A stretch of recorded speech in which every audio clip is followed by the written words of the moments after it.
Kenapa kita harus sekolah pendidikan adalah usaha sadar dan terencana untuk mewujudkan suasana belajar dan proses pembelajaran agar peserta didik secara aktif mengembangkan potensi dirinya sehingga memiliki kekuatan spiritual keagamaan, pengendalian diri, kepribadian, kecerdasan, akhlak mulia, serta keterampilan yang diperlukan oleh dirinya, masyarakat, bangsa, dan negara. Pendidikan merupakan bagian integral dalam pembangunan. Proses pendidikan tak dapat dipisahkan dari proses pembangunan itu sendiri. Berbicara tentang pendidikan, kita semua pasti sudah tahu bahwa betapa pentingnya pendidikan tersebut.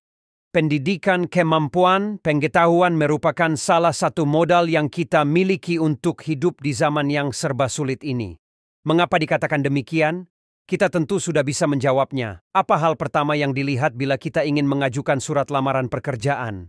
Apa yang kita butuhkan ketika ingin memulai suatu bisnis atau usaha? Tentu saja pendidikan, kemampuan, wawasan, dan pengetahuanlah yang kita butuhkan.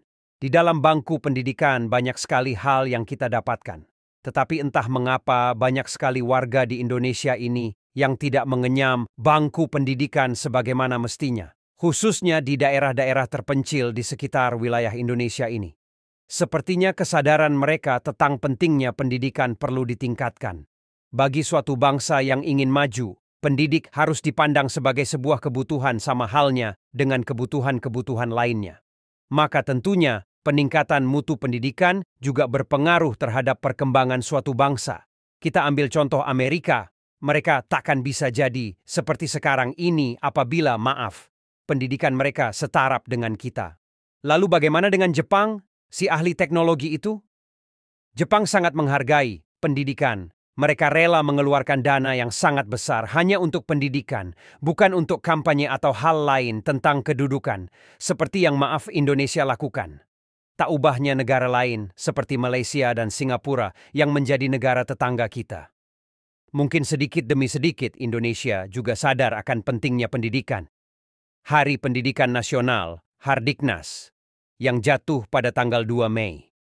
Menitik beratkan atau mengambil tema pendidikan karakter untuk membangun peradaban bangsa, dan seperti yang diberitakan bahwa Kementerian Pendidikan Nasional telah menyediakan infrastruktur terkait akses informasi bekerja sama dengan MNC Group.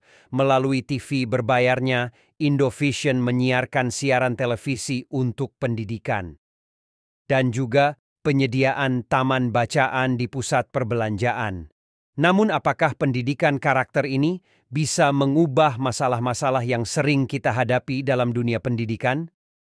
Pendidikan karakter sekarang ini mutlak diperlukan bukan hanya di sekolah saja, tapi di rumah dan di lingkungan sosial. Bahkan sekarang ini peserta pendidikan karakter bukan lagi anak usia dini hingga remaja, tetapi juga usia dewasa. Mutlak perlu untuk kelangsungan hidup bangsa ini. Bayangkan apa persaingan yang muncul di tahun 2021. Yang jelas itu akan menjadi beban kita dan orang tua masa kini. Saat itu, anak-anak masa kini akan menghadapi persaingan dengan rekan-rekannya dari berbagai belahan negara di dunia. Bahkan kita yang masih akan berkarya di tahun tersebut akan merasakan perasaan yang sama. Tuntutan kualitas sumber daya manusia pada tahun 2022 tentunya membutuhkan good character.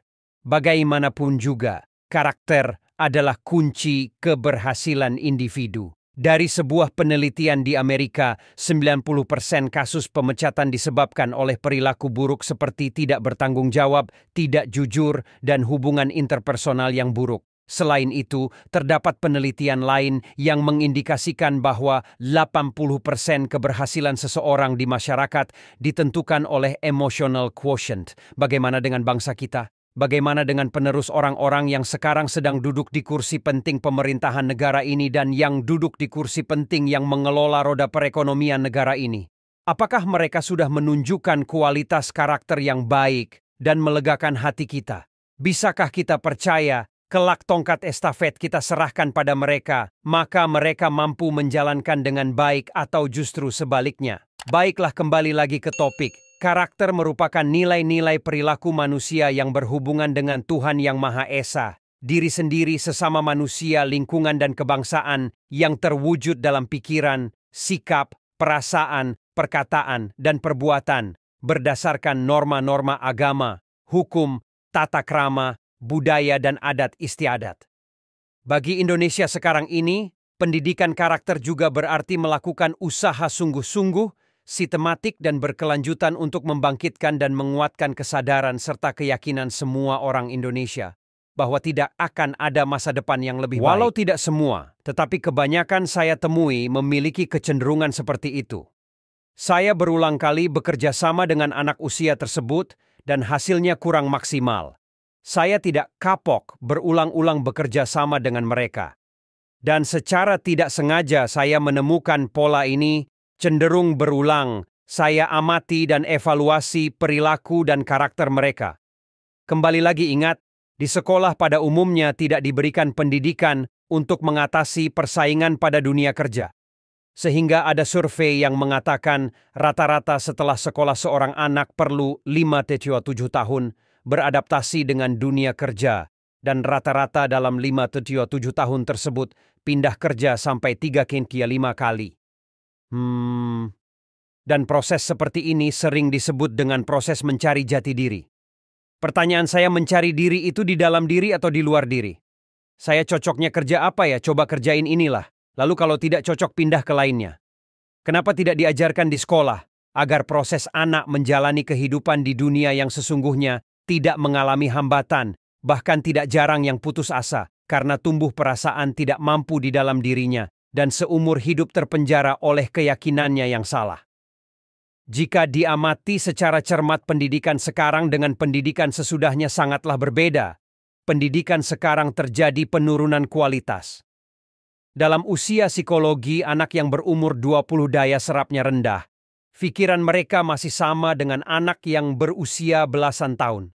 Namun dulu, anak yang seusia itu, daya serap mereka kuat atau tinggi. Pendidikan karakter sekarang ini mutlak. Diperlukan bukan hanya di sekolah saja, tapi di rumah dan di lingkungan sosial. Bahkan sekarang ini peserta pendidikan karakter bukan lagi anak usia dini hingga remaja, tetapi juga usia dewasa. Mutlak perlu untuk kelangsungan hidup bangsa ini. Jadi sekolah dan pendidikan adalah syarat untuk kemajuan bangsa ini. Belajar yang rajin ya Gus,